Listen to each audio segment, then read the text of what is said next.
and lack a backyard for the purpose, I've taken to borrowing neglected graves in the Colville Cemetery when one of my small creatures passes on.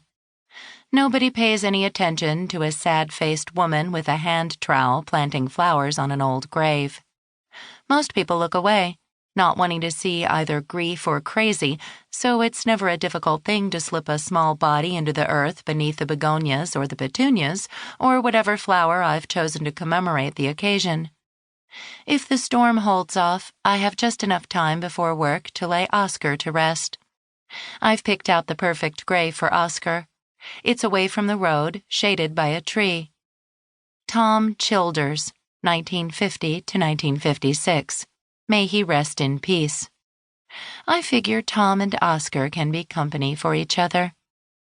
In the back of my car, ready for the expedition, are my tools: a hand trowel, a watering can, and a pot of daisies. No need to bring extra fertilizer. The thought of Oscar as worm food twists my insides one more time. I pat his box again, this time to reassure myself. A young couple saunters into the crosswalk, hand in hand, without even checking for traffic. I slam my foot onto the brakes. The car skids to a stop, momentum thrusting me forward against my shoulder belt. Oscar's box careens forward, slick as a toboggan on a sliding hill. It tips onto its side. The lid comes off. Oscar, stiff as a stone, rolls clear of his towel bed and out onto the floor. I twist free of my shoulder belt and bend down and over to reach for him, but a horn blaring behind me jolts me upright. A man in a shiny sedan waves his hands, signaling for me to get on already. Glaring at Mr. Impatient in my rear view, I accelerate through the crosswalk, now clear, and on down Main Street. Colville is a small town, and usually there's very little traffic, but today it seems the entire population has come out at once.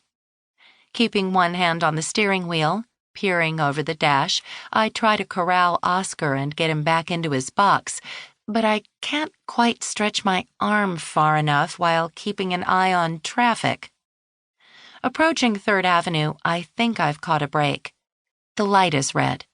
I've got a right-hand turn. Just enough time to scoop up Oscar and I'm off. But then a bicycle pulls up to the light beside me, and with it a whole new dilemma. The woman on the bike, a sleek red machine nothing like the second-hand object chained to my small porch, turns her head and makes direct eye contact. She's wearing a helmet, one of those trendy torpedo-shaped things, black and streamlined. Black spandex shorts and a midriff tank top expose a soft expanse of belly, burnt pink by the sun. Her face is flushed, strands of dark hair plastered to her cheeks with sweat. Her eyes, for some reason, are hostile. They burn a hole through me, as though I'm an affront to her existence. Maybe I didn't see her and cut her off. Maybe she's an environmentalist and objects to my rig. Maybe she's just hot. Me, I've about had enough. If my being here offends her, she can get the hell out of the way. Holding her gaze, returning her glare, I miss it when the light finally changes. Mr. Impatient, still behind me, leans into his horn. Clearly, he's not from here.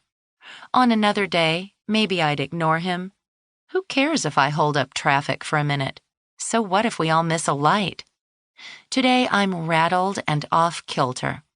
The sun glare is rubbing on my very last nerve. I throw up my hands in a gesture of exaggerated frustration, then wave for the biker to go. I want to turn right. If I turn and she goes, we have a problem. She just sits there, still staring at me. The horn behind me blares again. I poke my head out of the window and shout, waving my arm in an exaggerated sweeping gesture. I'm turning right. Go already. When she doesn't, I throw my hands up in the air again, hit the gas, and accelerate into my turn. The bike turns too, keeping pace with me, as if we're a car-bicycle tandem unit. I accelerate, wanting to rid my world of her. The bike keeps pace. The rider bent